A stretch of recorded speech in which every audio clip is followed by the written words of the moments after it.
شفيع صلى الله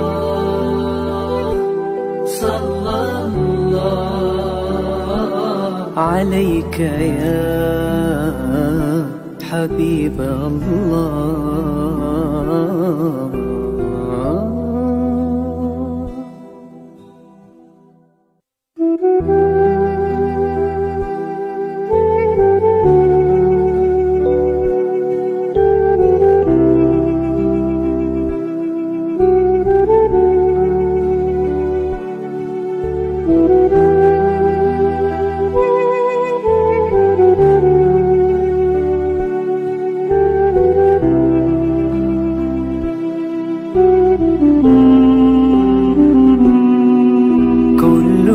القلوب إلى الحبيب تميل ومعي بذلك شاهد ودليل. أما الدليل إذا ذكرت محمدا فترى دموع العاشقين تسيل.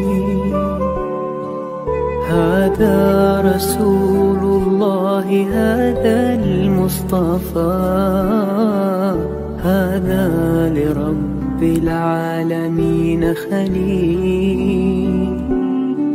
صلى عليك الله يا علم الهدى ما ناح طير في الغصون يمين. يا حبيبي يا شفيع يا شفيع يا حبيبي يا شفيع يا شفيع صلى الله عليك يا حبيب الله.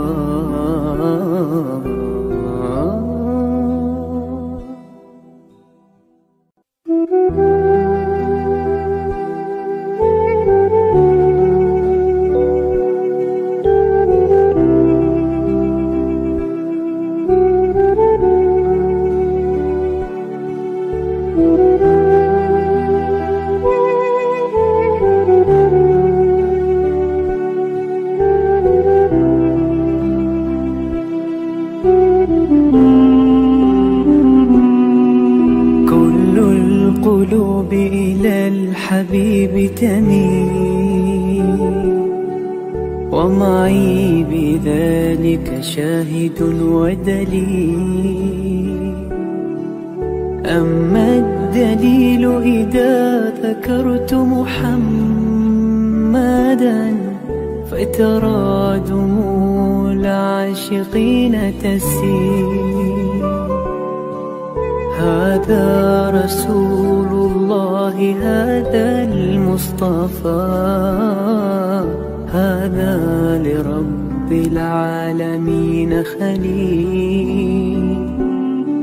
صلى عليك الله يا علم الهدى ما ناح طير في الغصون يمين. يا حبيبي يا شفيع. Yayasan Sabahat sedang mengusahakan pembinaan Komplek Anjung Sulul Khatimah yang dipaparkan dalam skrin sekarang ini. Yang kedua ialah tentang buku yang saya tulis, ada 3 serangkai buku yang boleh didapati sekarang. Dan yang ketiga ialah FMCC atau First Move Child Care Center, iaitu sebuah taska yang mengambil pelajar-pelajar atau anak-anak dari umur 2 bulan sampai 4 tahun. Yang ketiga ialah Telegram, di mana saya minta teman-teman para penonton menghimpunkan seluruh tenaga yang ada, pemikiran yang ada untuk kita mendaulatkan Islam, insya-Allah. Tuan-tuan, seluruhnya ini kalaupun ada imbuhannya, semuanya kita masukkan dalam tabung Anjung Sulul Khatimah. Minta tuan-tuan dan puan menderma, minta tuan-tuan menginfak, minta tuan-tuan melakukan apa saja bagi kita merealisasikan program Komplek Anjung Sulul Khatimah. Assalamualaikum warahmatullahi wabarakatuh. Alhamdulillahirabbil alamin wassalatu wassalamu ala asyrafil anbiya'i wal mursalin Sayyidina Muhammad wa ala alihi wa sahbihi ajma'in. Subhanaka la ilma lana illa ma 'allamtana innaka antal alimul hakim wa la haula wa la quwwata illa billahil aliyyil azim. Amma ba'd.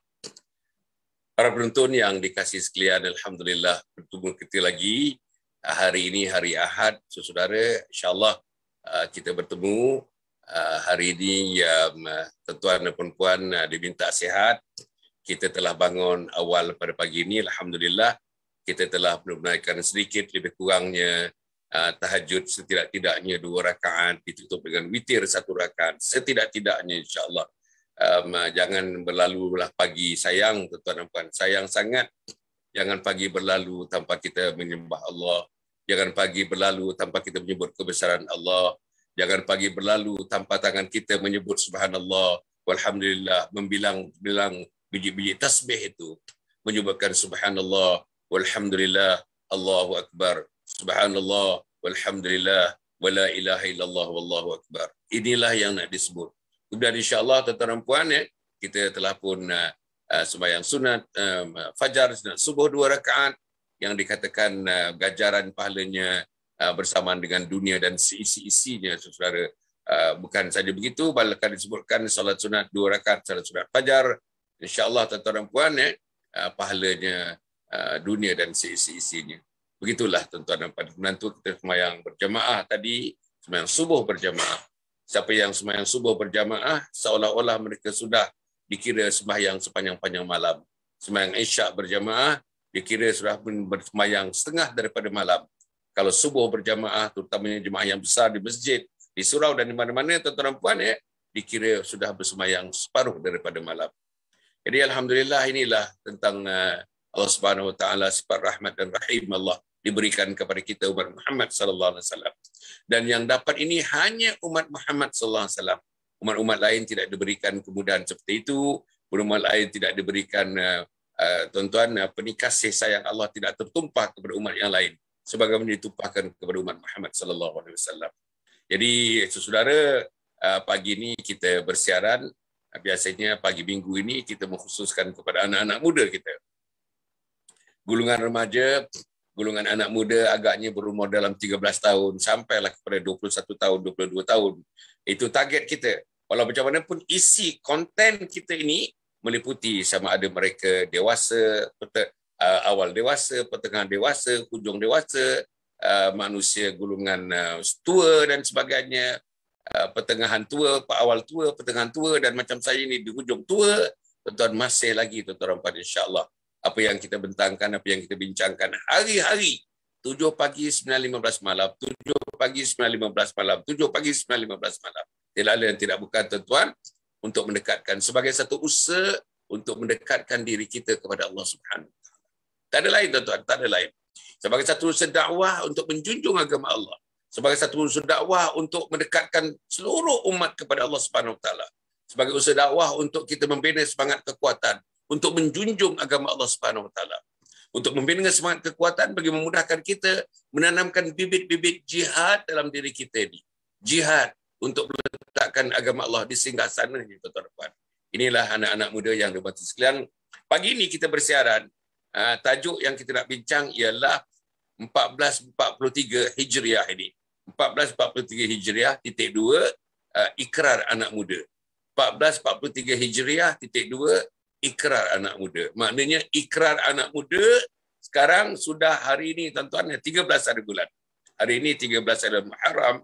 Kita sudah berada di bulan Muharram di awal, masih lagi di awal tuan-tuan dan puan. Insya-Allah, dan kita insya-Allah akan melaluinya proses 1 tahun ini berjumpa dengan Muharram pula 1444 nanti tuan-tuan dan puan, kita nak anak-anak muda kita berada di barisan hadapan. Dalam apapun dalam kehidupan kita ni, anak muda di barisan hadapan. Kerana ada mudanya, kerana energinya, kerana jiwanya, kerana badannya, jasadnya, akalnya, dan kekuatan yang Allah melimpahkan kepada anak muda ini, mari kita gunakan sebaik-baiknya. Dalam tahun 1443 Hijriah ini, tuan-tuan dan puan, anak muda menjuarai, mendepani segala-segala dalam kehidupan kita ni. Orang tua-tua macam saya ni, bolehlah mendepani tentang advice, memberikan pemikiran, tetapi dari segi tindakannya, anak muda saya lah, anak-anak saya lah, cucu-cucu saya lah yang berada di barisan hadapan untuk mendaulatkan agama Allah Subhanahu Wa Taala. Tugas saya, orang yang ada sedikit ilmu dan ada sedikit pengalaman ini, untuk memberikan semburan-semburan ilmu, semburan-semburan pengalaman kepada kita, nak menentukan arah tuju anak remaja ini berada kepada arah tuju yang benar, pada jalan yang benar, pada highway yang benar, pada lorong yang benar, insya-Allah. Tetapi yang the action part, the practice part is to be done by anak-anak muda kita ni, insya-Allah. Jadi kita sudah ada di talian kita bersama-sama dengan Ustazah Syaurah, Ustaz Syaurah Isa, tuan-tuan, minggu lepas oleh kerana beliau tidak sihat sikit agaknya, tidak muncul pada minggu lepas. Minggu ni beliau muncul, insya-Allah. Tuan-tuan anak muda yang tuan-tuan dah kenal sejak tahun lepas lagi bersama dengan saya, tuan-tuan dan puan, anak muda ini tuan-tuan hafaz Al-Quran, anak muda ini menjiwai Al-Quran, anak muda ini mengadakan kelas-kelas pendidikan Al-Quran, anak muda ini telah menulis buku Aku dan Al-Quran, anak muda ini telah mengorbankan masanya dalam zaman mudanya ini, tuan-tuan, adalah untuk mendekatkan diri, mengajak orang remaja, pemuda-pemuda, anak muda yang lain mendekati Allah Subhanahu Wa Taala. Assalamualaikum Ustazah. Waalaikumsalam warahmatullahi. Apa khabar, Datuk? Baik, Ustazah. Sihat ya? Alhamdulillah sihat. Allah, yalah, baik-baik Ustazah. Jangan makan durian lebih sangat, Ustazah. Jadi alhamdulillah Ustazah, kali ini kita nak cerita mengenai 1443 Hijriah ni, titik 2, ikrar anak muda. Ikrar apa? Patut apa dia?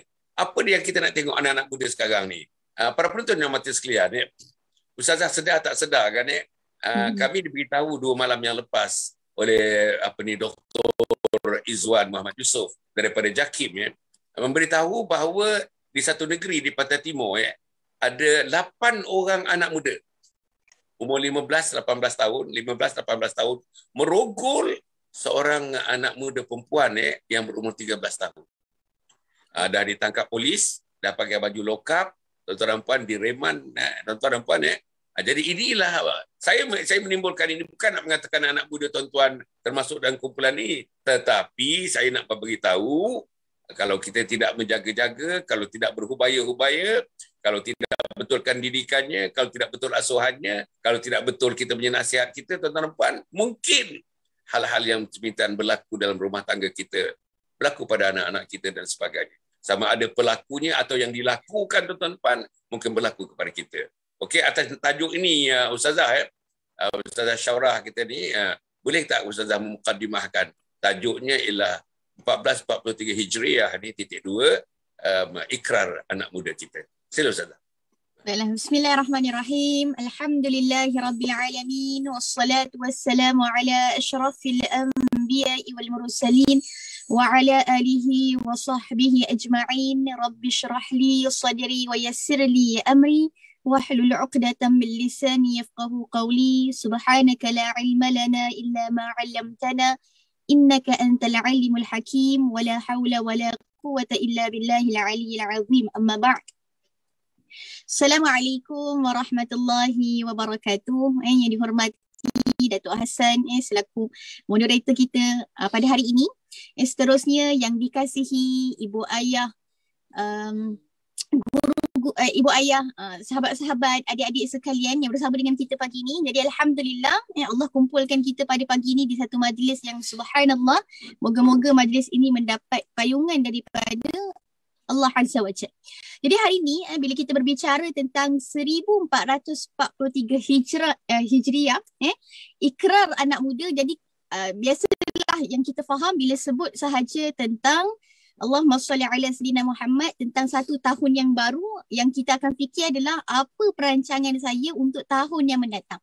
Jadi sebelum saya nak cerita tentang apa yang patut dibuat sebagai seorang anak muda bila masuk di satu tahun hijrah, apa yang patut mereka kita kata sebagai targetkan, impi kan. Jadi saya nak bawa satu kisah tentang, saya rasa satu kisah yang masyhur, yang mana kisah ini diceritakan dalam kitab Riyadhus Salihin, tentang seorang pemuda yang mana pemuda ini telah membunuh sebanyak 99 orang. Jadi pemuda ni subhanallah, satu ketika tersebut Allah beri kepadanya taufik dan juga hidayah, yang mana beliau nak kembali kepada, nak bertaubat. Jadi apa pemuda ni buat? Pemuda ni pergi berjumpa dengan seorang orang yang rajin beribadah. Maka bila mana dia berjumpa dengan orang yang rajin beribadah, dia kata, wahai si fulan, aku ni nak bertaubat. Masih adakah peluang untuk aku bertaubat? Maka kata orang yang rajin ibadah ni, dia kata, kau ni dah bunuh 99 orang. Mana mungkin Allah akan terima taubat kamu? Maka kita nak ceritanya apa? Kalau kita jadi orang yang semata-mata rajin beribadah tanpa ilmu, pun tak boleh juga, kena ada ilmu juga. Jadi, bila laki ni dengar apa yang dikatakan oleh laki ni, dia buat apa? Dia bunuh pula laki ni. Jadi, 100 orang yang telah dibunuh. Maka laki ni jalan, dia jumpa pula dengan orang lain. Dia jumpa dengan seorang orang yang alim dan juga rajin beribadah. Ada ilmu dan rajin beribadah. Maka dia kata, wahai si fulan, aku ni telah membunuh 100 orang. Adakah masih ada peluang untuk aku bertaubat kepada Allah Azza wa Jalla? Maka kata orang alim ni, dia kata apa? Apakah tidak ada sesuatu pun yang akan menghalang kamu daripada kamu nak bertaubat kepada Allah Azza wa Jalla? Maka kata orang alim ni, kata, kamu ni tinggal dekat mana?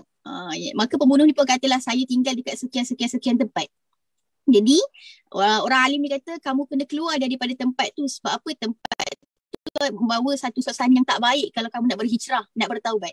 Maka orang alim ni pun kata, kamu pergilah pada sekian tempat, supaya dekat sana nanti senang kamu nak berubah, akan ada orang yang bimbing kamu. Maka pemuda ni pun kata, terima kasih kepada orang alim tersebut, dan dia pun berjalan menuju ke tempat yang disebut oleh orang alim tersebut. Jadi dalam perjalanan dia nak ke sana tu, tiba-tiba dia meninggal dunia. Jadi bila dia meninggal dunia, Allahumma salli ala sayyidina Muhammad. Bila dia meninggal dunia tu, malaikat rahmat dan juga malaikat azab ni berebut nak dapatkan jenazah tersebut. Sebab apa? Yang pertama, malaikat azab kata dia ni tak bertaubat lagi. Dia tak sampai lagi tempat yang dia nak pergi ni. Sedangkan malaikat rahmat kata dia ni dalam perjalanan nak bertaubat kepada Allah Azza wa Jalla. Maka mereka berebut. Jadi nak dipendekkan cerita, Allah hadirkan seorang manusia yang menjadi hakim di antara keduanya. Maka manusia tu kata apa? Sekarang ni kita ukur jarak perjalanan dia. Kalau dia lebih hampir kepada tempat yang disebut oleh orang alim tersebut, maka syurga lah tempat dia, malaikat rahmat ambil dia. Tapi kalau jauh, maka malaikat azab yang akan ambil pemuda tersebut. Jadi mereka ukur, maka konklusinya apa?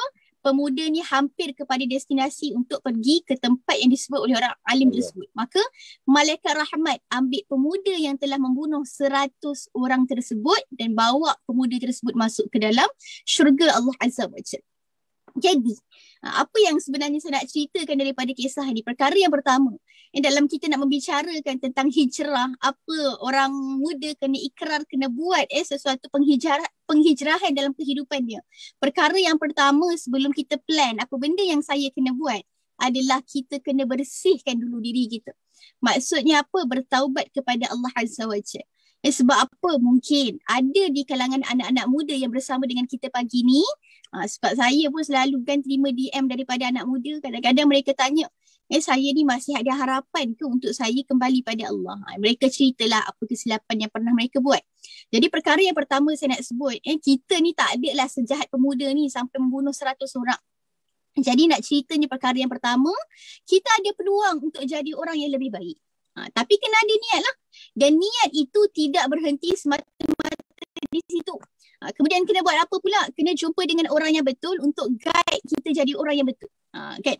Macam kisah ni, pertama dia jumpa dengan orang rajin yang ibadah, yang mana orang ni kata dia ni tak ada peluang untuk bertaubat kepada Allah Azza wa Jalla. Macam ni juga anak muda kalau jumpa dengan orang yang salah, berkawan dengan orang yang salah, itu yang membuatkan dia susah untuk kembali kepada jalan yang sepatutnya. Jadi yang kedua, mesti dapat bimbingan daripada orang yang betul. Okay. Kemudian bilalah kita dah bertaubat, kita tahu bahawasanya kita ni ada peluang untuk buat perkara yang baik, untuk kita kembali kepada fitrah, yakni kembali kepada kebaikan. Lepas tu barulah kita boleh merancang beberapa perkara yang patut kita buat bila mana menjelang satu hijrah, satu tahun yang baru. Okay. Nak tahu apakah perancangan yang sepatutnya kita buat sepanjang tahun yang baru tu, nanti saya akan kongsikan pada mungkin pusingan yang kedua dan juga pusingan yang ketiga. Sebab baru ni saya dikongsikan beberapa perkara yang patut kita azamkan pada diri kita bukan semata-mata anak muda tetapi juga seluruh umat Islam bila mana sebut tentang tahun baru ni. Jadi wallahu alam Datuk untuk mukadimah ni. Alhamdulillah, Masya Allah. Tuan-tuan, apa yang Ustazah muda menyebutkan ini, tuan-tuan dan puan, ya. Anak muda siapa pun, bukan anak muda saja. Para penonton yang dihormati sekalian, siapa juga yang menyaksikan, tolong like and share. Like and share, kita nak dengar, kita nak menonton sekarang Ustazah Syaurah dengan Imam Muda Hasan Adli. Tuan-tuan dan puan, pagi ini tuan-tuan nak bercerita mengenai 1443 Hijriah _2, ikrar anak muda. Ikrar anak muda. Ustazah telah memulakan tadi dengan ikrar bermula dengan taubat, tuan-tuan. Bertaubat. Ya ayyuhallazina amanu tubu ilallahi taubatan nasuha. Wahai orang yang beriman, hendaklah kamu bersegera bertaubat dengan taubat nasuha. Ini bersegera ni bukan saja orang muda. Nanti orang muda kata, Ustazah, aku ni muda tak banyak dosa lagi. Umur aku baru 15 tahun. Tidak. Dosa ni kita dikelilingi oleh dosa. Orang muda pun berdosa, orang tua pun dosa. Lebih banyak kita bertaubat waktu muda lebih baik. Lebih banyak kita ingat Allah tentang dosa-dosa kita lebih baik. Ini maknanya taubat ini tidak hanya terkhusus pada orang tua macam saya yang nak mati ni. Yang muda pun mati, yang tua pun mati. Ingat ya, anak-anak, kanak-kanak dalam alam bayi, janin dalam air pun meninggal dunia, yang telah lahir pun meninggal dunia, toddlers pun meninggal dunia, anak remaja pun meninggal dunia, pemuda macam saya, orang tua macam saya ni yang sepatutnya meninggal dunia pun meninggal dunia. Sebab itu taubat disebutkan tadi. Tuan-tuan yang cerita tentang anak muda tadi yang nak bertaubat diukur oleh malaikat daripada mana? Tempat jarak dia daripada tempat nak bertaubat dengan dia meninggalkan tempat melakukan maksiat, dosa dan sebagainya. Akhirnya ukur lebih rapat, lebih jaraknya lebih dekat dengan tempat dia nak bertaubat. Maka dia telah diselamatkan Allah Subhanahu Wa Taala dengan sifat rahmat dan rahim Allah, tempatnya di syurga Allah Subhanahu Wa Taala. Walaupun sudah membunuh 99 campur 1, 100 orang sudah dibunuh. Tuan-tuan dapat ini cerita ni memanglah cerita ini memberikan banyak sebenarnya hikmat kepada kita. Banyak suri tauladan dan ibrah kepada kita tentang cerita-cerita yang seperti ini, tuan. Dan cerita ini dirakamkan, tuan, dalam hadis pun dirakamkan, dalam perkataan ulama pun dirakamkan. Dan sesungguhnya cerita-cerita ini sepatutnya memberi kesan yang mendalam kepada kita. Orang tua pun terkesan, anak muda pun terkesan, orang dewasa pun terkesan, bahkan siapa juga sepatutnya terkesan dengan peristiwa yang seperti ini yang disampaikan oleh Ustazah sebentar tadi. Okey, kita pergi kepada Imam Muda Hasan, insya-Allah. Assalamualaikum Ustaz. Tak ada? Oh, okey. Tak apa. Mungkin belum bersedia agaknya Imam Muda kita. Okey. Ustazah, tadi kita sebut tentang bertaubat untuk menghadapi 1443 Hijriah ni. Bukan menghadapi lagi. Sekarang ni sudah masuk hari yang ke-13, hari yang ke-14 Hijriah ni, tuan-tuan dan puan, Muharram ni, bulan Muharram ni. Kita sudah berpuasa 9 Muharram, kita sudah berpuasa 10 Muharram, ada di antara kita yang lebih hebat lagi sudah berpuasa kepada 11 Muharram.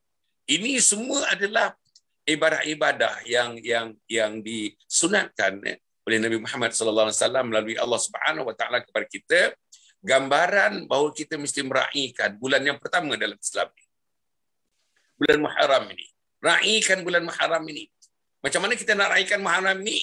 Sambutan pukul 12, 12 tengah malam, kita berpesta dan sebagainya. Tidak. Dalam Islam tidak begitu.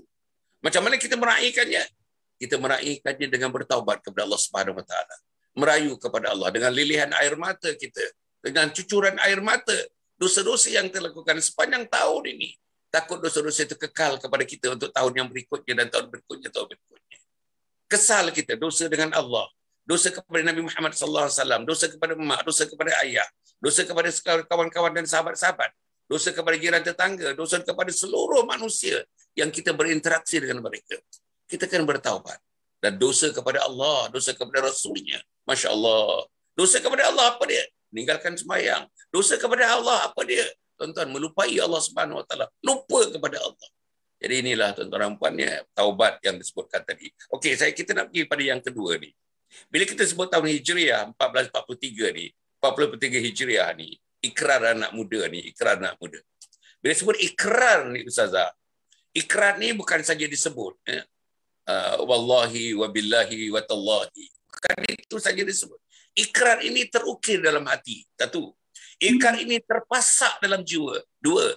Ikrar ini tuan-tuan subur pada tangan, pada kaki, pada mulut, pada mata, pada hidung, seluruh panca indera dan seluruh bikinan tubuh manusia daripada hujung rambut sampai hujung kaki. Ikrar ini tuan-tuan pun memberikan kekuatan kepada kita insya-Allah untuk kita memperjuangkan diri kita, menjadikan kita ni alat untuk agama. Kita ni alat, kita ni instrument. We are just to become an instrument for the religion. Instrument for the religion. Alat untuk agama tuan-tuan. Perkakas untuk agama, vehicle untuk agama, alat pengangkutan untuk agama. Kita ni agent untuk agama.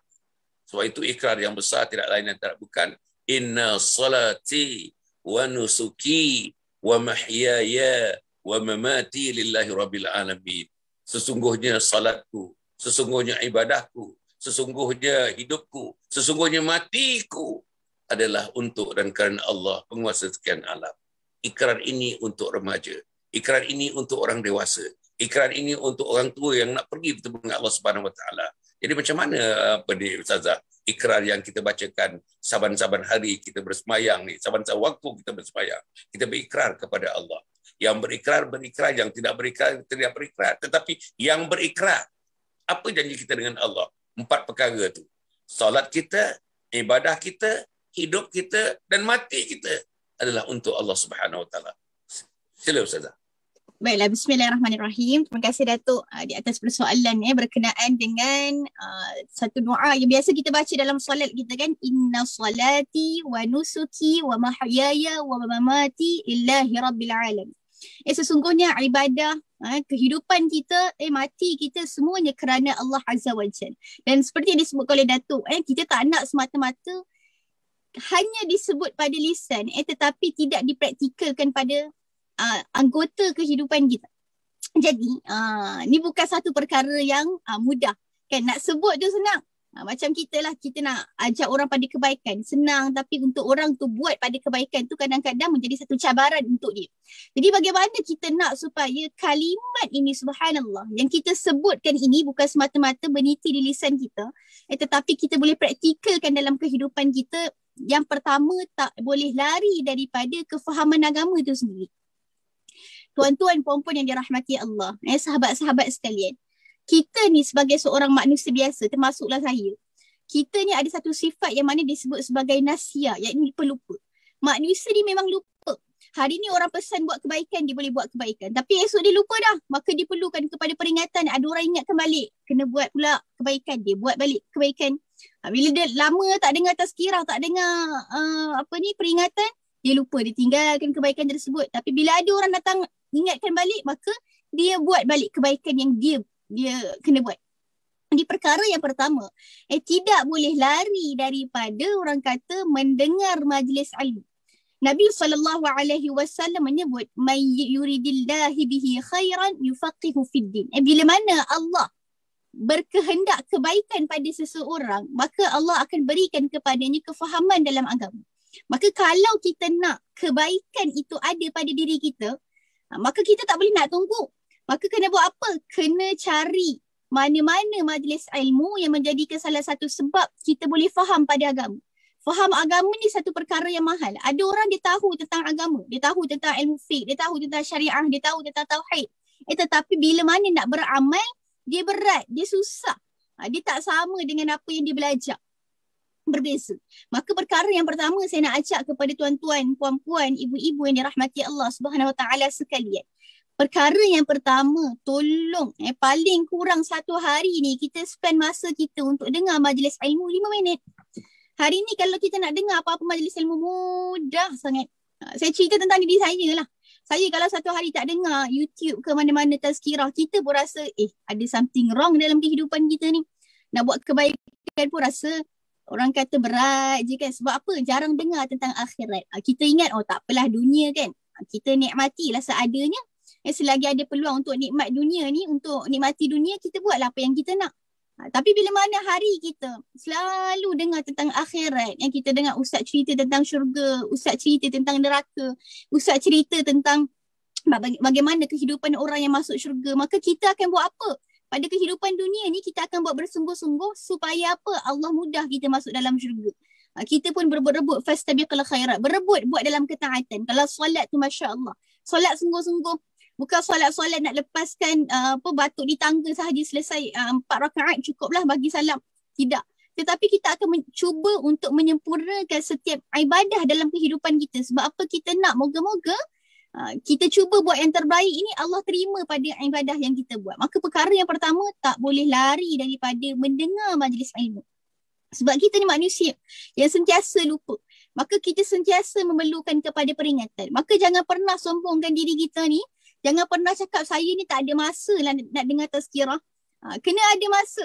Setiap hari kita scroll Facebook kita, kadang-kadang 2-3 jam. Tak perasan dah 2-3 jam scroll media sosial. Tapi adakah manfaat sepanjang kita scroll tersebut?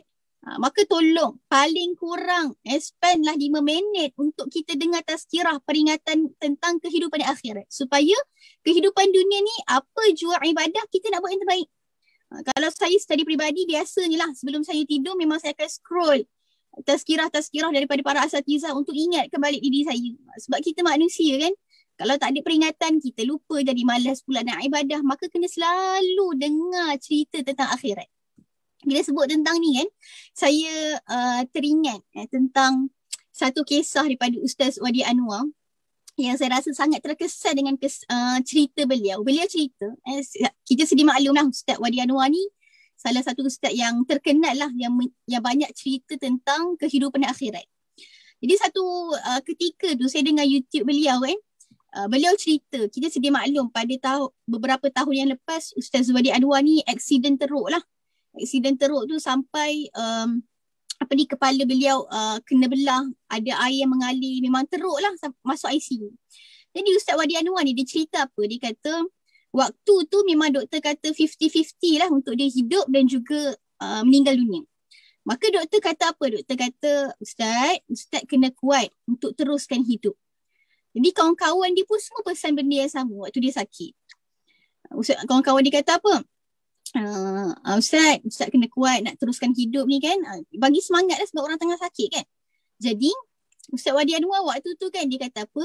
Dia kata dia terfikir, kenapa saya perlu kuat untuk teruskan hidup sedangkan saya ni rindu sangat untuk bertemu dengan Allah Azza wa Jalla.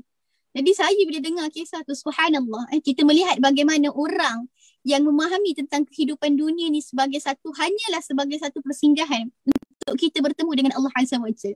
Ustaz Wadi Anwar tu, dia kata waktu tu, dia confused. Perlu ke dia kuat untuk teruskan hidup ataupun sebab dia kata, aku ni sangat rindu untuk bertemu dengan Allah Azza wa Jalla. Maka nak lahirkan perasaan ni bukan satu perkara yang mudah. Melainkan kita faham, dunia ni adalah sementara dan dunia ni adalah satu tempat untuk kita mencari bekalan sebelum bertemu dengan Allah Azza wa Jalla. Kita hari ni sayang nak tinggalkan dunia sebab apa? Ada kereta, ada isteri yang cantik, ada harta yang banyak, ada rumah yang besar. Kita sayang nak tinggalkan dunia. Tapi bila mana kita faham tentang kehidupan akhirat, kita akan rasa ya Allah rindu ni nak bertemu dengan Allah Azza wa Jalla. Yang mana kalau kita bertemu dengan Allah Azza wa Jalla, masuk pula syurga, maka tak ada dah ujian dalam kehidupan dunia kita. Jadi perkara yang pertama, mesti ada kefahaman agama. Itu yang pertama. Yang kedua, bila ada kefahaman agama, tak boleh berhenti semata-mata pada tahu saja. Ustaz pesan kehidupan akhiratnya macam ni, syurganya macam ni, nerakanya macam ni, kita pun dengar saja. Tak boleh. Yang kedua, mestilah memaksa diri kita ini untuk fastabiqul khairat, mengejar kepada kebaikan. Nak buat kebaikan ni tuan-tuan, puan-puan yang dirahmati Allah, bukan satu perkara yang mudah. Ada setengah orang kata, saya nak baca Quran tak ada mood lah ustazah, tak ada semangat lah ustazah, nak kena tunggu ada semangat baru nak buka Quran. Kita ni kalau nak tunggu semangat baru nak buka Quran, memang sampai kita matilah kita tak buka Quran. Jadi nak buat pada kebaikan, nak buat pada kebaikan, perkara yang kedua mesti paksa diri kita. Saya bagi satu analogi yang mudah lah. Kita waktu kecil-kecil tuan-tuan puan-puan dirahmati Allah kan, kalau kita ingat, kalau dulu kita solat lah waktu kecil-kecil tu bukan kita nak solat. Kalau saya dulu waktu kecil solat sebab apa? Takut. Kalau tak solat memang saya kena cubit lah dengan mak saya. Jadi itu satu ketakutan bagi saya. Jadi dulu waktu kecil solat sebab apa? Takut nanti Umi cubit. Kita tak faham lagi waktu tu. Tapi mak ayah kita ni duk paksa kita solat. Zuhur tanya kakak dah solat ke belum? Asar kakak dah solat ke belum? Dia tanya setiap kali solat fardu kita. Tapi hari ni, bila usia kita 20 tahun, 30 tahun, 40 tahun, mak ayah kita ni tak perlu nak suruh dah kita solat. Kita tahu dah dengar azan aku kena solat. Tambah pula sekarang kita buat pula solat sunat. Sebab apa? Mula rasa nikmat dengan ibadah yang kita buat. Maka begitu juga dalam perkara-perkara kebaikan yang lain yang kita nak buat. Kita nak baca Quran, kita nak istiqamah zikir 1 hari 100 mungkin. Jadi semua itu memerlukan kepada kita kata, perlu kepada paksa diri dulu. Nak solat awal waktu, paksa diri. Jangan nak tunggu, tak apalah nantilah waktu kan panjang lagi. Jadi kalaulah kita tak memaksa diri kita untuk buat kebaikan, maka sampai bila kita tak akan buat kebaikan? Maka perkara yang kedua mesti bermula dengan paksa diri. Okey. Dan perkara yang ketiga yang saya nak sentuh, bila mana kita nak memperbaiki kehidupan dunia kita, patut kita bermula daripada mana? Jawapannya bermulalah dengan menjaga solat di awal waktu.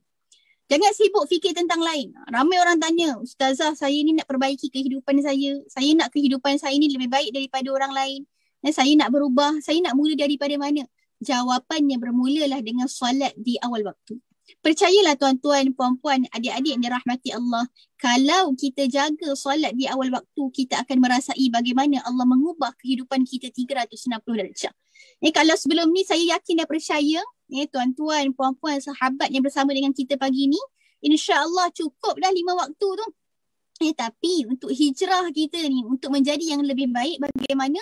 Mulai hari ni, dengar je azan, kita dah pakai telekung dah. Dengar je azan, kita dah ada kat atas jadah, dah bersedia untuk solat, bersedia untuk bertemu dengan Allah Azza wa Jalla.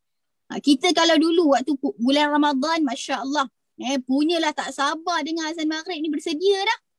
Sebab apa? Nak buka puasa. Tapi bagaimana pula kita dengan solat sekarang ni? Adakah kita menanti-nanti ketibaan alunan azan tersebut? Okey. Jadi itulah 3 perkara yang mungkin saya boleh sentuh. Yang pertama, okey, sibukkan diri kita ni untuk faham agama. Spendlah paling kurang 1 hari 5 minit dengan tazkirah. Tak lama pun, supaya kita selalu diingatkan tentang kehidupan akhirat. Kita faham tentang tujuan hidup kita. Itu yang sebenarnya qul inna salati wa nusuki wa mahyaya wa mamati lillahi rabbil alamin. Kalimat ini mengingatkan kita pada tujuan kehidupan kita, iaitu kembali kepada Allah Azza wa Jalla. Itu yang pertama. Yang kedua adalah Allahumma salli ala sayyidina Muhammad yang saya sebutkan tadi lah. Dan yang terakhir adalah kita kena, yang kedua tadi adalah kita memaksa diri kita. Okay. Dan yang ketiga, nak bermula daripada mana? Kita bermula dengan menjaga solat di awal waktu, insya-Allah. Wallahu a'lam, Datuk. Alhamdulillah. Tuan-tuan, ada 3 perkara kat situ. Anak muda yang disayang, yang dicinta, yang dirindui pagi ini. Tuan-tuan dan puan, insya-Allah anak-anak muda ni, tuan-tuan, kita harap anak kita, anak saya, anak tuan-tuan, anak perempuan dimanapun, inilah aset kita, tuan-tuan. This is our asset. Inilah aset kita.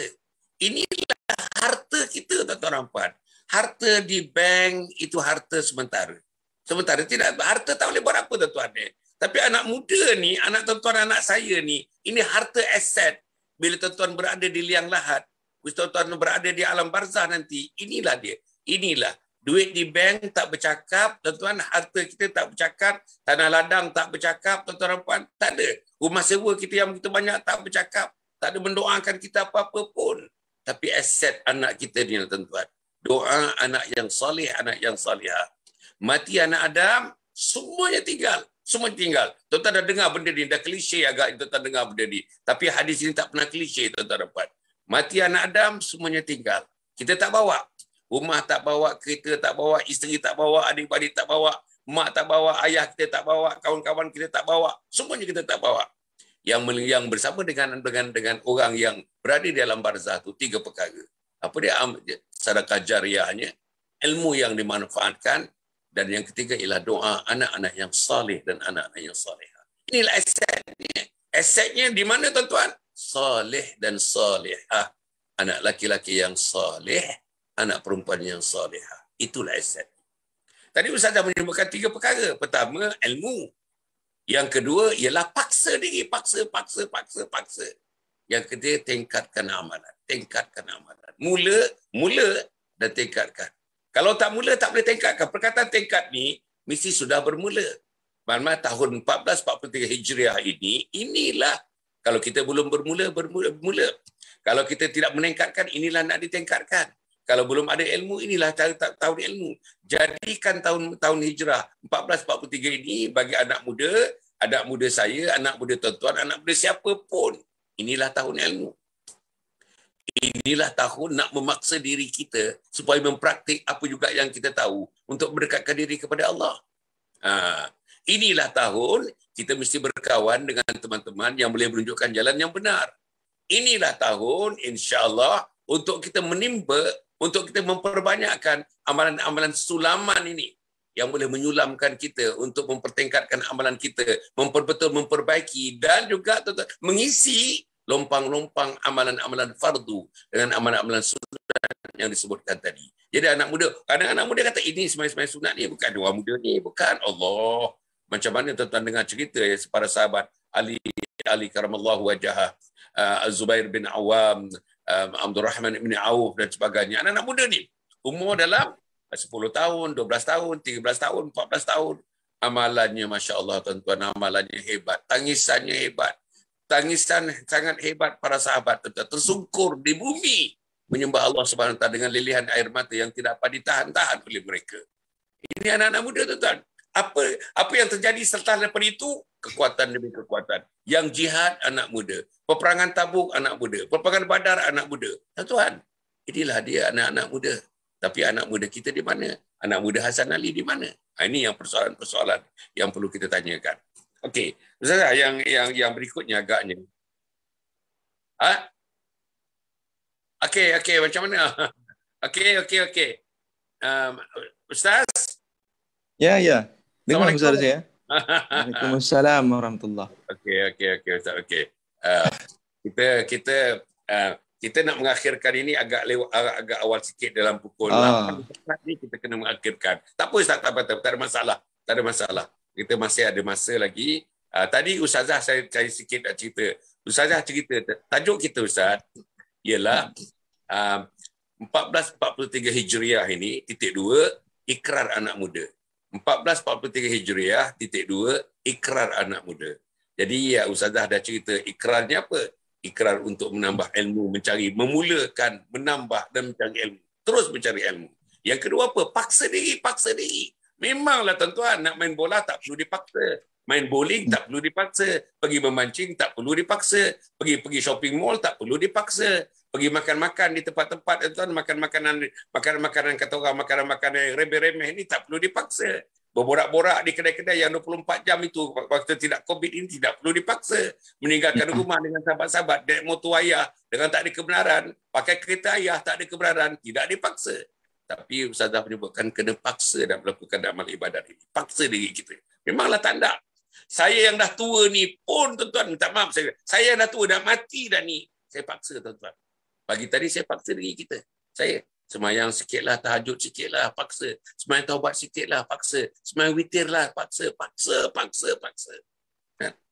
Dan hari ini, tuan-tuan, saya ini 2 hari yang lepas cucuk the second dose. Malam tadi demam. Hari ini pun macam-macam feverish, macam demam. Tapi tadi anak saya kata, kalau ayah tak boleh, tak payahlah, bagi tahu sajalah tak boleh pagi ni. Tapi saya paksakan diri saya, tuan-tuan. Saya paksa diri saya. Bila dipaksa, alhamdulillah, tuan-tuan. Nampaknya tadi rasa feverish. Tapi bila dah bersiaran ni, rasa-rasanya dah tak ada dah. Saya pegang-pegang, saya punya badan ni, rasa saya lah. Ada punya suhu agaknya sudah kembali kepada normal. Ini kuasa Allah Subhanahu Wa Taala. Tapi paksa ni. Kalau yang tua ni, yang tua macam saya 73, 74 tahun ni kena dipaksa, dah nak mati ni, dah nampak kubur, dah nampak tiang lesan 2 ni, terpaksa juga dan dipaksa. Bayangkan anak-anak muda tuan-tuan yang nampak kelilingnya berbagai-bagai cabaran dalam hidupnya. Kelilingnya bagaimana tarikan-tarikan yang tidak menyebabkan kita tertarik kepada agama. Jadi paksaan itu menyebabkan satu komponen yang sangat penting. Yang ketiga Ustaz sebut tadi, memperbaiki ibadah, menambah lagi ibadah fardunya, ibadah sunat-sunatnya dan sebagainya. Okey. Nak pergi kepada imam muda. Imam muda sebagai orang muda juga yang masih dalam lingkungan muda ni apa agaknya. Tadi kita dah mengatakan kita punya ikrar ni, inna salati wa nusuki wa mahyaya wa mamati lillahi rabbil alamin. Itu antara ikrar kita. Agaknya macam mana nak menghidupkan ikrar ini? Ustazah tadi menyebutkan sebut aja tak guna, sebut-sebut tak guna. Jatuh dalam hati pun tak guna lagi. Tapi mempraktiknya, operasionalisasi daripada ilmu yang jatuh dalam hati nak dioperatkan, nak dioperasikan, yang nak dihidupkan. Itu yang merupakan satu jihad untuk melakukannya. Macam mana Ustaz? Silakan. Baik, bismillahirrahmanirrahim. Assalamualaikum warahmatullahi wabarakatuh. Alhamdulillah wassalatu wassalamu ala rasulil amin wa ala alihi wa sahbihi ajma'in. Allahumma yassirna wa la tu'assir. Rabbi tammim bil khair, amma ba'd. Yang dihormati Datuk Hasan Ali, seterusnya Ustazah Syaurah, seterusnya penonton yang dirahmati Allah sekalian. Terlebih dahulu minta maaf atas kelewatan. Sebenarnya saya memang tak teringat betul pagi ni. Dan minta maaf banyak-banyak ya. Allahumma salli ala sayyidina. Okey, baik. Bila kita sebut tentang ikrar, qul inna salati wa nusuki wa mahyaya wa mamati lillahi rabbil alamin. Betul lah, setiap pagi kita bacakan doa, kita bacakan lafaz ini, doa iftitah ini, tapi apakah kita benar-benar beramal dengannya? Fudhal bin Iyad mengatakan, tidaklah dikatakan orang yang alim itu alim sehinggalah dia beramal dengan ilmu yang dia ada. Kan? Maknanya orang yang ada ilmu dan dia tidak beramal sama dengan dia jahil juga. Sebagai contoh macam inilah, bila kita keluar rumah, kita tahu doa keluar rumah tu ialah bismillahi tawakkaltu ala Allah. Tapi kita keluar rumah, kita tak baca doa tu. Dalam keadaan kita tahu doa keluar rumah tu doanya apa. Bermakna kita seolah-olah orang yang jahil. Kan? Sebab orang jahil dia tak buat. Sebab dia tak ada ilmu. Jadi orang yang ada ilmu tapi dia tak buat, sama juga seperti orang yang jahil. Sebab apa? Sebab dia ada ilmu, dia tak buat, maka tidak ada apa, orang kata tidak ada apa pahala pun dia dapat. Kan kita tahu doa keluar rumah, bismillahirrahmanirrahim. Kita keluar rumah tak baca doa, adakah dikira pahala dekat situ? Tak adalah, sebab tak buat. Jadi samalah seperti mana orang yang jahil. Maka saya tengok kata Fudhal bin Iyad cukup baiklah. Kalau kita ni ada ilmu, tidaklah dikatakan orang yang orang berilmu tu alim sehinggalah dia melaksanakan ataupun beramal dengan ilmu yang dia ada. Sama juga dengan doa iftitah tadi. Inna salati wa nusuki. Kita baca tiap-tiap hari, satu hari 17 kali kita baca.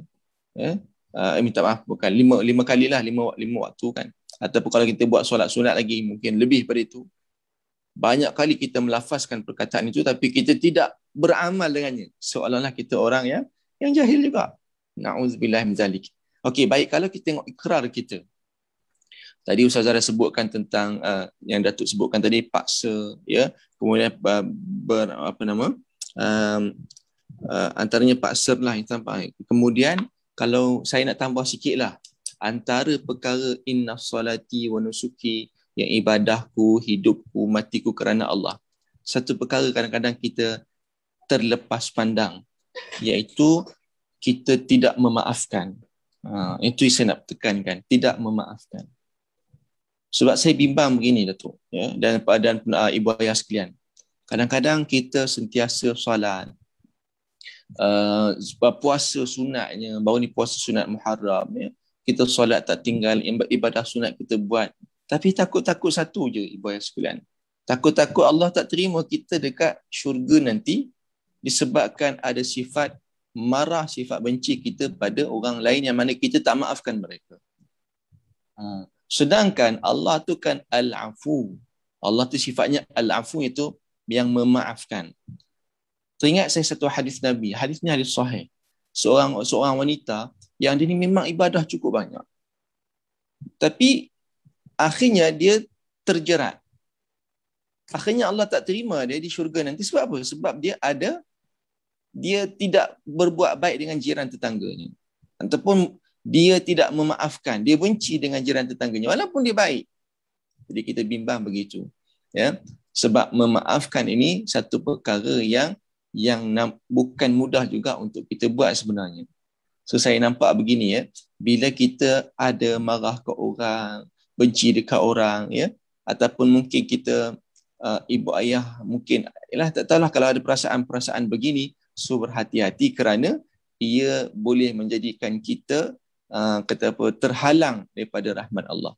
Masuk syurga kerana rahmat Allah, bukan kerana amalan kita. Sebab kalau nak dinilai amalan kita, kalau kata umur kita 63 tahun, 70 tahun, 80 tahun, nak beli dengan syurga yang nilainya lebih daripada itu, mana maunya. Syurga tu nilainya bukan 80,000 tahun, 80 tahun amalan kita, bukan. Kita dah sudah banyak dah amalan kita ni, 80 tahun aku beribadat. Tapi nilai syurga tu ia jauh lebih beza daripada situ. Sebab tu masuk syurga bukan dengan amalan kita, dengan sebab rahmat Allah Subhanahu Wa Taala. So kalau kita nak meraih rahmat Allah, antaranya jadilah kita orang yang memaafkan.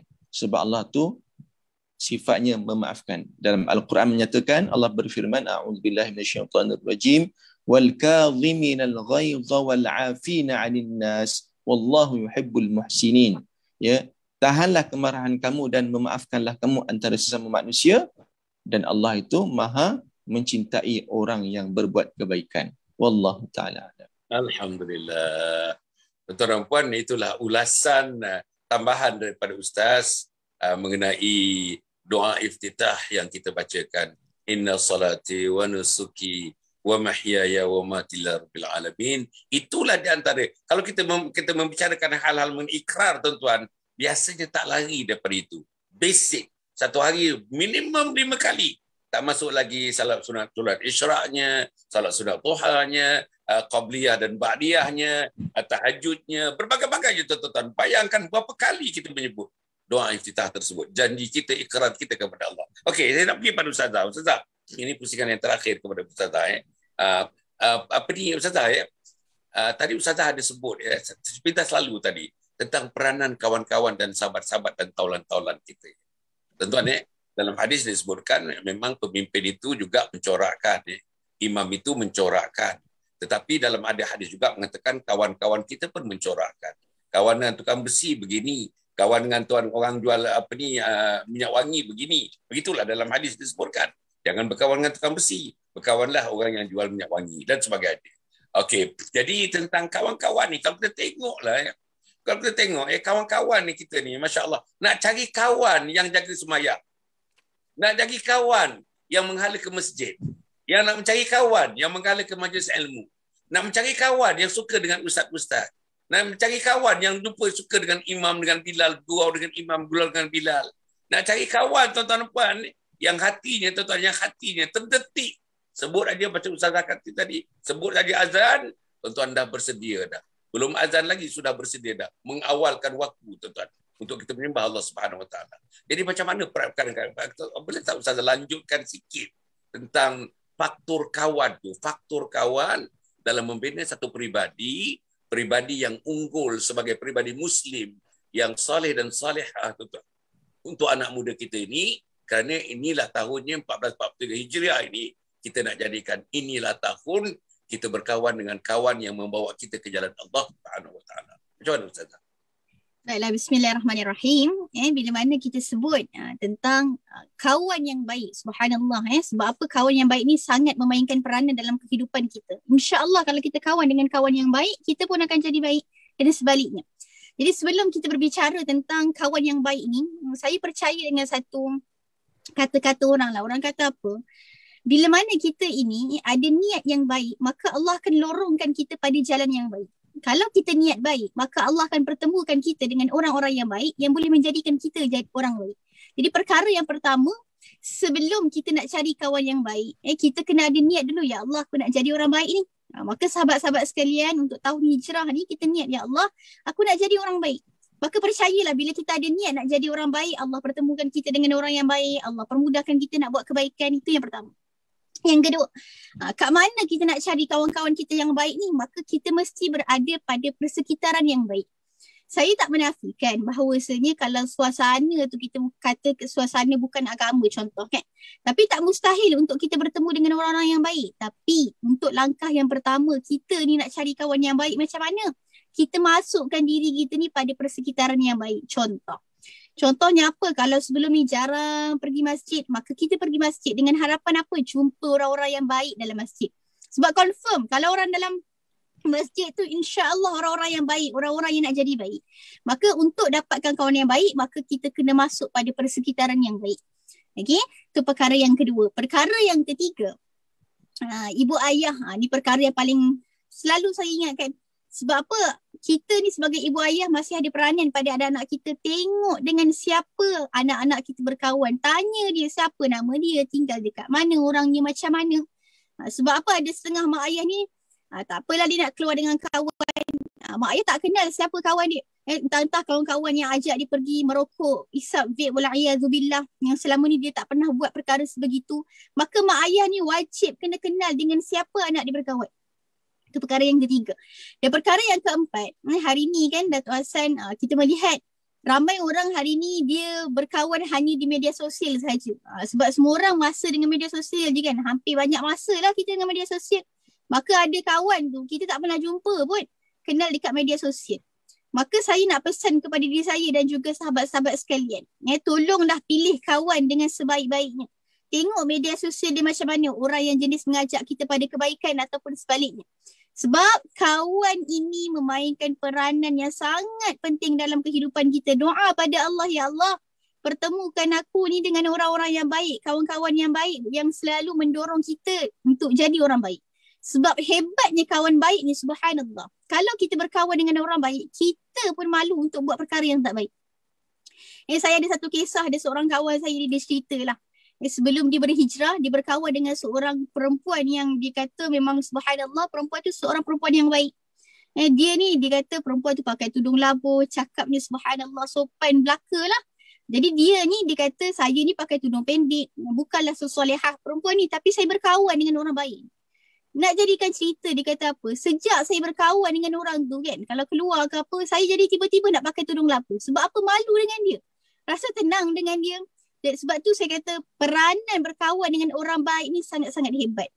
Sampai menjadi asbab orang yang tak berapa baik ni kan, yang rasa segan nak buat perkara yang tak baik depan orang baik. Jadi tolonglah doa pada Allah ni, doa sungguh-sungguh pada Allah supaya Allah kurniakan kepada kita ini sahabat-sahabat yang baik. Sebelum ni saya pernah ceritakan tentang kisah Sayyidatina Fatimah, bila mana Sayyidatina Fatimah ni mendoakan tentang sahabat-sahabat anak Hasan dan Husain ni supaya sahabat mereka ni jadi orang-orang yang baik. Sebab apa nak ceritanya, kawan-kawan ini akan memberi pengaruh kepada anak tersebut. Okey?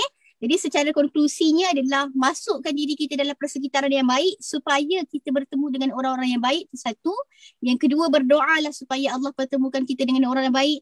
Dan yang ketiga, peranan mak ayah mesti ada juga. Kena tanya dengan anak kita siapa dia berkawan, orang tu macam mana, kena kenal.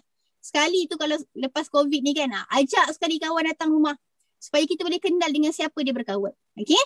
Supaya tak terlambat. Kita tak nak anak kita ni dah terikut contoh dia berkawan dengan orang yang tak baik. Jadi waktu tu kita dah terlambat nak tarik dia. Jadi selagi mana kita ada peluang untuk tarik dia, maka kenal dengan siapa dia berkawan. Wallahu a'lam, Datuk. Alhamdulillah. Tengok tuan-tuan dan tuan, macam bergetih tuan-tuan ni. Dia punya flow tu. Kalau kita tak ada ilmu, tak ada keyakinan, tak ada amalan, tuan-tuan tak boleh bercakap macam Syaurah bercakap. Tak boleh, tuan-tuan, tak boleh. Tapi pasal ada ilmu, dan ilmu Al-Quran ada di dadanya. Jadi tuan-tuan, itulah yang memimpin bahasa-bahasanya, yang memimpin lidahnya, tuan-tuan nampak itu. Jadi tuan-tuan tak ada terfikir ke anak-anak kita 1443 Hijriah ni paling tidak mendapat sebahagian daripada attributes, sikap karakteristik yang ada pada Syaurah dan sebagainya. Ini saya, tuan-tuan nampak, saya sediakan Yayasan Sabah ni, sediakan ruang, sediakan peluang. Tengokkan ini personality. Kita tampilkan personality, tuan-tuan. Syaurah personality. Imam Muda Hasan Nadi personality. Kita tampilkan, tuan-tuan. Sebab inilah personality yang akan membawa kita kepada jalan Allah Subhanahu Wa Taala. Inilah personality 1443 Hijriah ini yang boleh jadi modeling kepada kita. Bukanlah contoh macam Rasulullah, tapi model dalam kehidupan kita. Hafaz Quran, tuan-tuan, bekerja siang malam pagi petang untuk agama, mengajar Al-Quran secara online, mengajar Al-Quran secara grup kecil, grup besar dan sebagainya. Tuan-tuan menjawab soalan-soalan mengenai Al-Quran. Tuan-tuan menulis buku dan sebagainya. Tak nakkah kita fikirkan anak kita jadi macam dia? Tak nakkah anak ini, saya yakin kalau meninggallah ayah bondanya, doanya pagi, petang, siang, malam akan keluar daripada hati nurani Syaurah untuk ibu dan ayah. Pasti, saya pasti. Dan imam muda, saya pasti meninggallah ayahnya. Ayahnya sudah meninggal. Meninggallah ibunya kalau misalnya tuan. Doa daripada Hasan Adli akan sampai kepada mereka dan menyelamatkan mereka daripada azab-azab di alam akhirat nanti. Inilah tuan-tuan azab kubur nanti insya-Allah. Jadi inilah perkara. Okey, yang akhirnya tuan-tuan sebelum tu sambungan daripada cerita anak muda ni tuan-tuan Syaurah ada TikTok dia, Alimah Muda pun ada TikTok account dia. Saya pun tuan atas nasihat daripada teman-teman sudah buka akaun TikTok. Alhamdulillah tuan-tuan. Pagi ni macam hari-hari tuan-tuan. Pukul 9 hari-hari, sebentar lagi pukul 9 saya cerita tentang mahkota cinta tuan-tuan.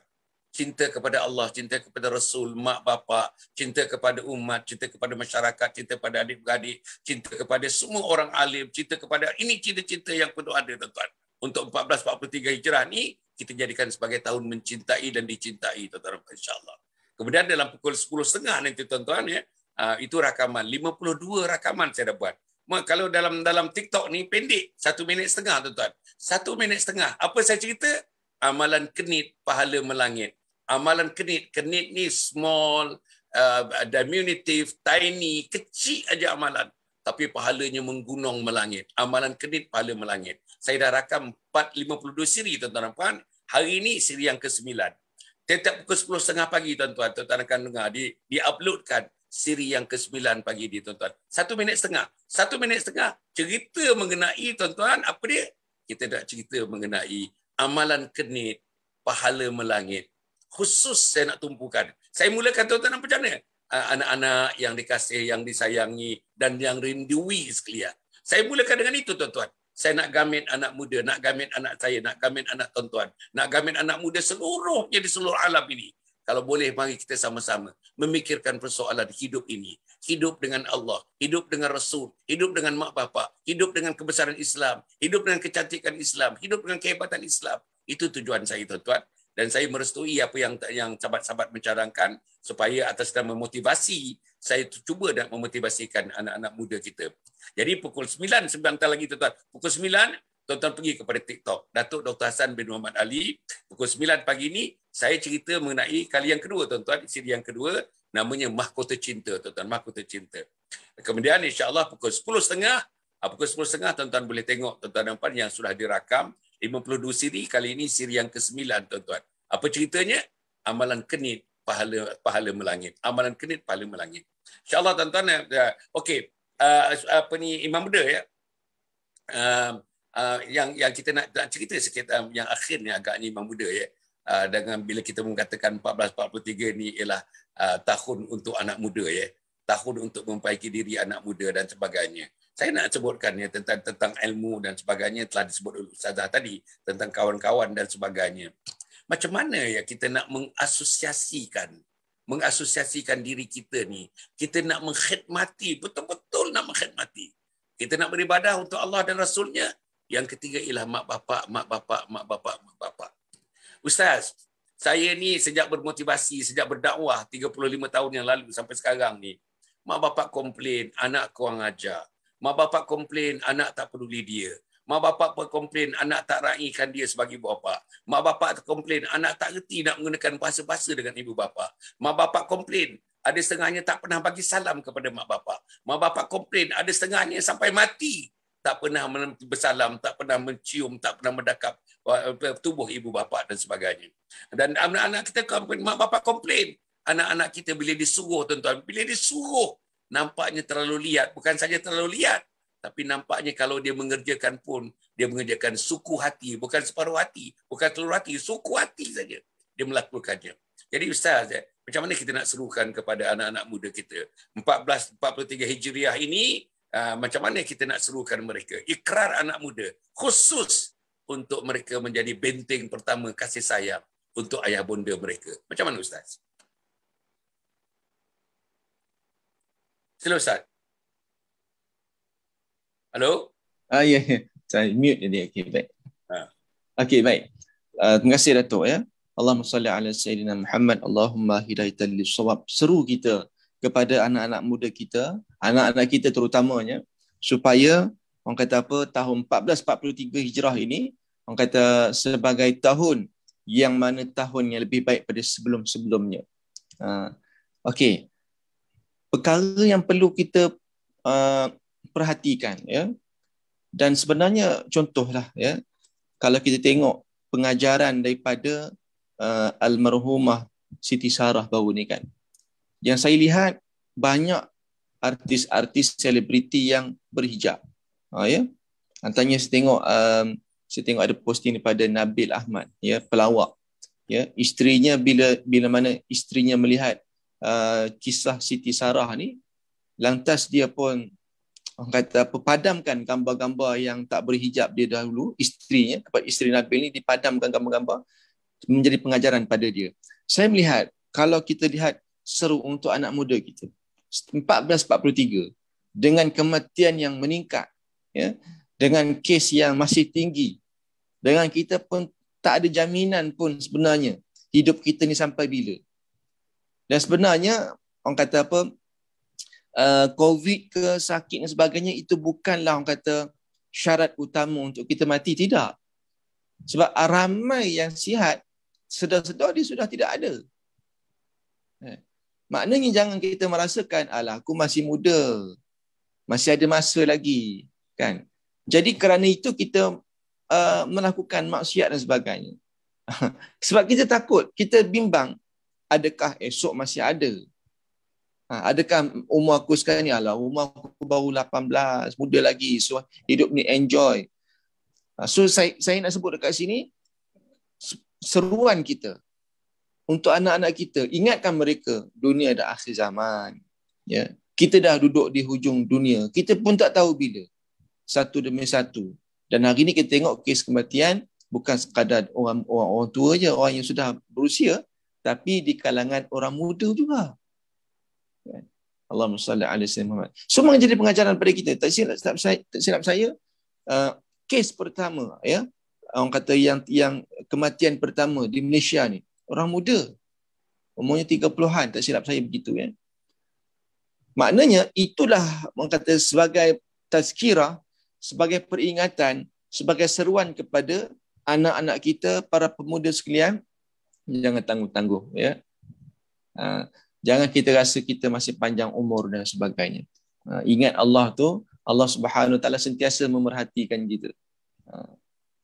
Kan Nabi sebut dalam hadisnya, ini dah biasa Datuk sendiri pun selalu sebut, ya, asyabu nasya'a fi ibadatillah. Antara golongan yang akan mendapat naungan Allah pada hari kiamat, ke hari akhirat kelak, yang mana hari itu tidak ada naungan melainkan naungan Allah Subhanahu Wa Taala semata-mata, iaitu apa? Salah satunya golongan yang disebutkan golongan pemuda yang mana hidupnya sentiasa sibuk dengan ibadah.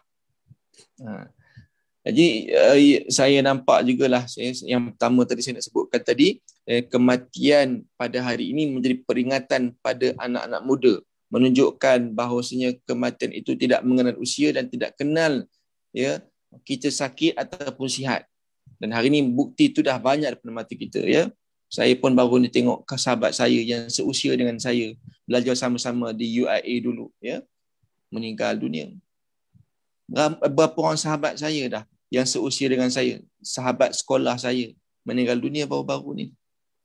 Yang saya agak yang menyentak jiwa kita ni, antara baru ni lah, tiba-tiba, ya, tengah sihat-sihat begitu Allah jemput dia. So itu saya kata, ya Allah, hari ni, ya, sangat menggerunkan kita kalau kita masih lagi tidak berubah, tidak mahu kepada ke arah kebaikan, sebab tahun-tahun ini jadikan orang kata bukti dah banyak depan mata kita, kan. Allahumma salli ala sayyidina Muhammad. Dan yang terakhirnya, bila mana kita menyebutkan ikrar kita kepada anak muda, Allahumma salli ala sayyidina Muhammad, peranan ibu bapa juga lah saya nampak, kan. Ibu bapa yang mesti sentiasa mengingatkan anak-anak kita lah, ya.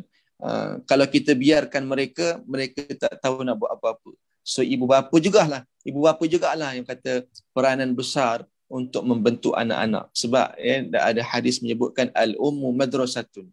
Mak itulah madrasah, ibu itulah sekolah, ya, ibu itulah madrasah, sekolah, kata pusat pendidikan kepada anak-anak. Begitu juga kata Nasih Ulwan pun dalam kitabnya Tarbiyatul Aulad pun begitu. Perkara pertama yang yang peranan utama yang perlu diberikan kepada anak-anak bukan sekolah, bukan mana-mana, tapi ibu sendirilah, ibu bapa sendirilah sebagai contoh ataupun sebagai pendorong anak-anak kita menjadi anak-anak yang soleh. Wallahu a'lam. Tuan-tuan, para penonton yang hormati sekalian, alhamdulillah tuan-tuan, inilah tuan-tuan yang paling kita bincang-bincang tak habis sampai sudah bincang. Tuan-tuan dan puan, kita bersemangat nak bincang. Persoalannya, adakah anak kita muda kita bersemangat untuk mendengar? Adakah anak muda kita bersemangat untuk mengikutinya? Adakah anak kita macam Syaurah menyebutkan tuan-tuan, Syaurah sebelum dia tidur setidak-tidaknya 5-10 minit dia akan scroll tuan-tuan, scroll. Apa dia? Dia akan scroll tuan-tuan, syarahan-syarahan, tausiah-tausiah yang diberikan oleh ustaz-ustaz, ustazah-ustazah dan sebagainya.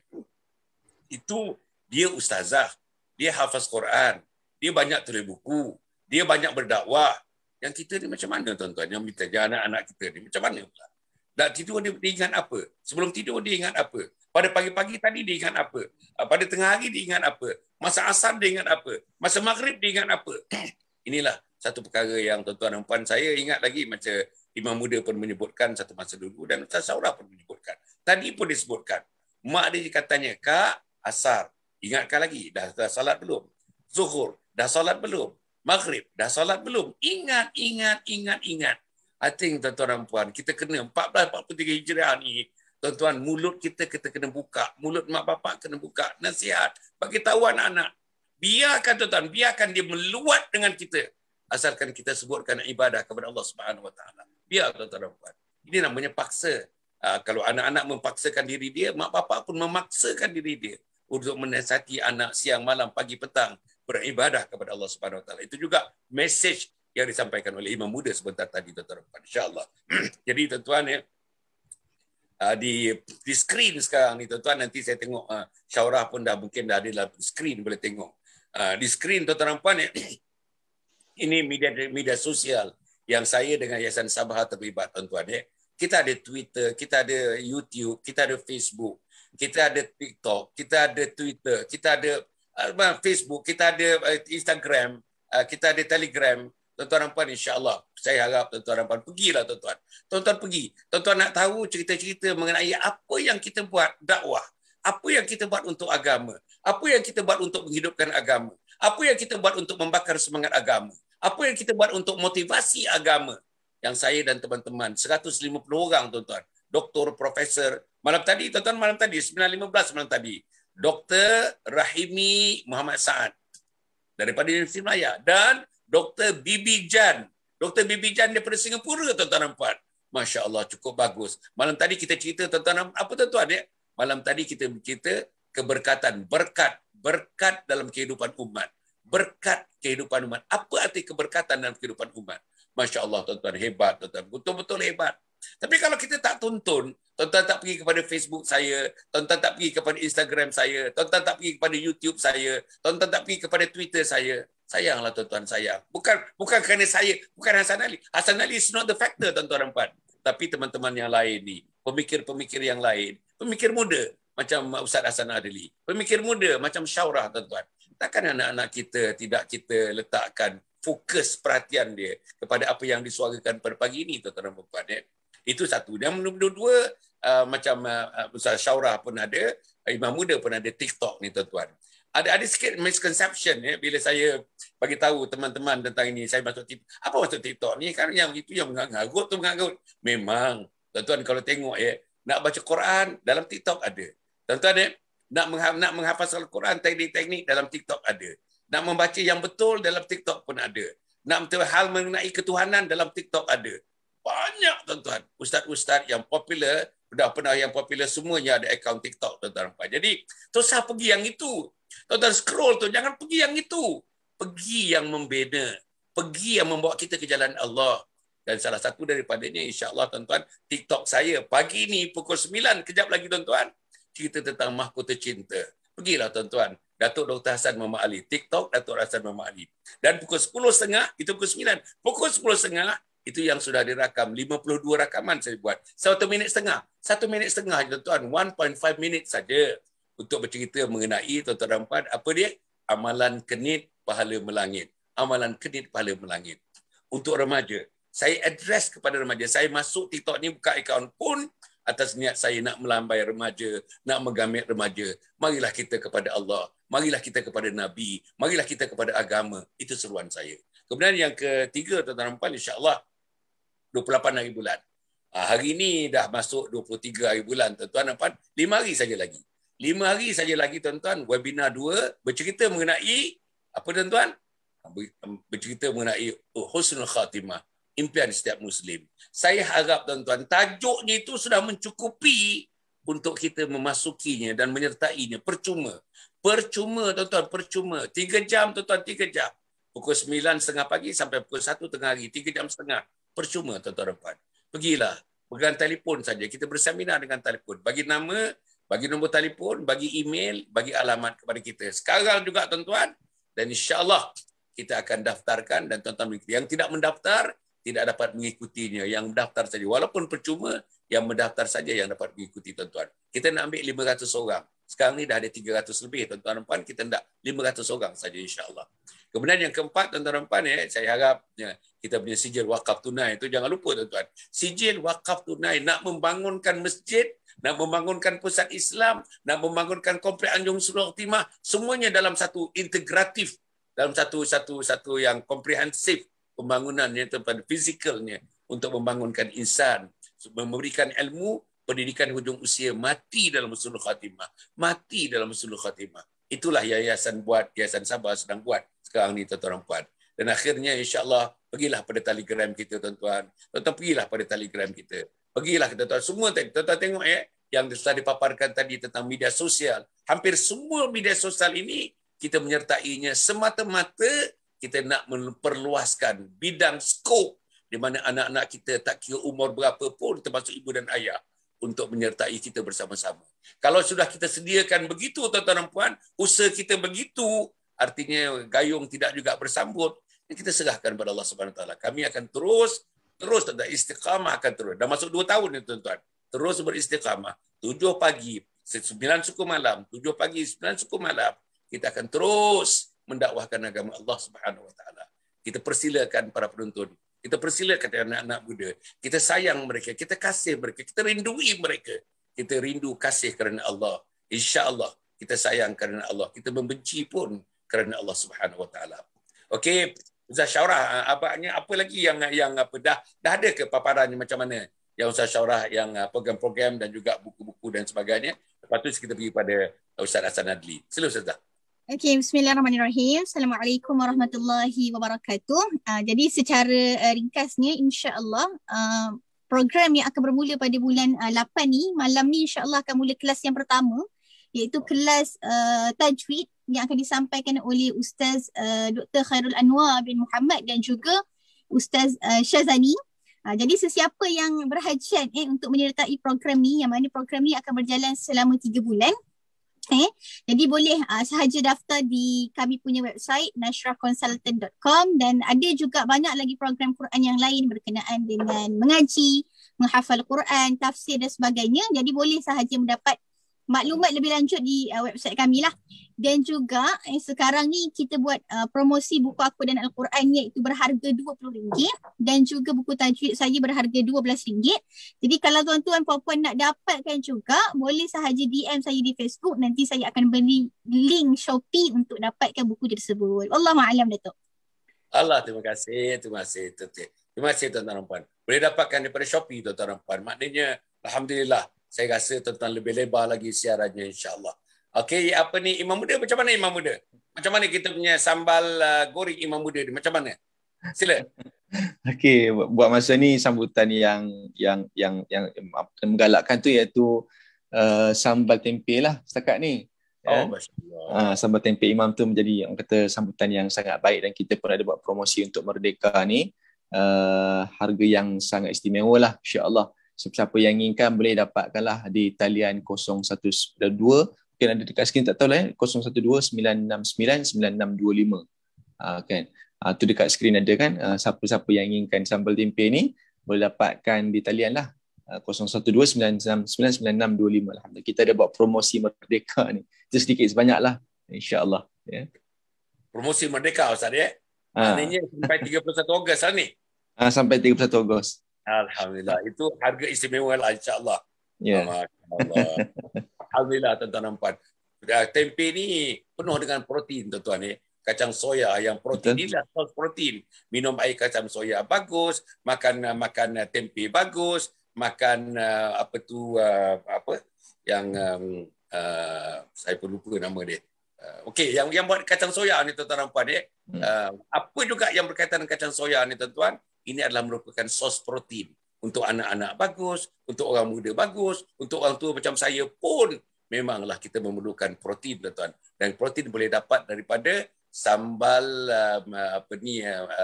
sambal apa tadi? Tempe. Sambal tempe goreng daripada Imam Buddha insya-Allah.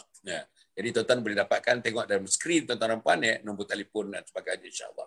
Jadi tuan-tuan dan puan ya, saya ingatkan lagi sebentar lagi jam 9 ya. Sebentar lagi jam 9 TikTok Datuk Dr. Hassan Muhammad Ali. Pergi kepada Datuk Dr. Hassan bin Muhammad Ali. Pukul 9 nanti kita cerita tentang Mahkota Cinta. Siri yang kedua Mahkota Cinta.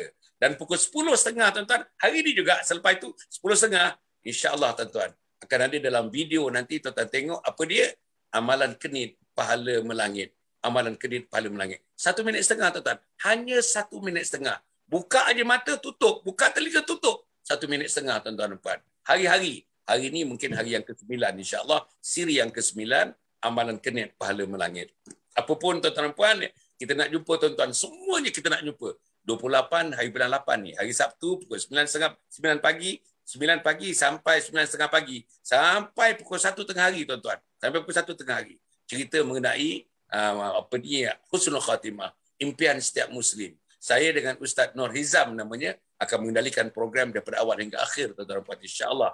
Jadi kita tuan-tuan bersedialah untuk mati. Bersedialah untuk mengucap la ilaha illallah Muhammadar Rasulullah. Bersedialah untuk berjumpa dengan munkar nakir. Bersedialah untuk berjumpa malaikat maut tuan-tuan dan puan.